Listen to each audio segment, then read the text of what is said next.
it sometimes is difficult to see where the vehicle moves during the simulation, so you can use the swept volume feature to track the vehicle. And I'll show you how to do that now using a robot. I'll go to my Home tab, and in my eCatalog panel, under Models by Type, expand Robots, scroll down, click Visual Components, and I'll add a generic articulated robot to the 3D world. By default, the robot has an output port of 81 that allows you to turn on or off a swept volume.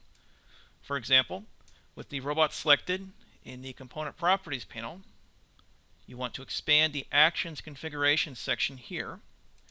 We'll go to the output of 81.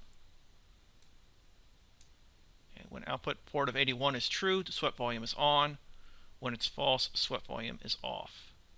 By default, you're sweeping the geometry of the robot, but we don't want that, so I will expand this list, delete the robot from the list, and then use this pick command to select my vehicle.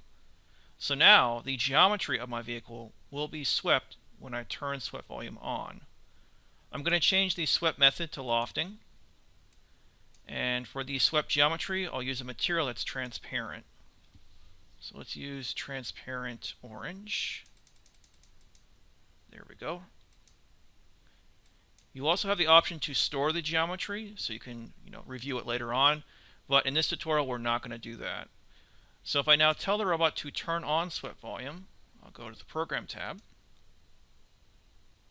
and in the Program Editor panel I'll add a set binary output statement that sets the output port of 81 to a value of true.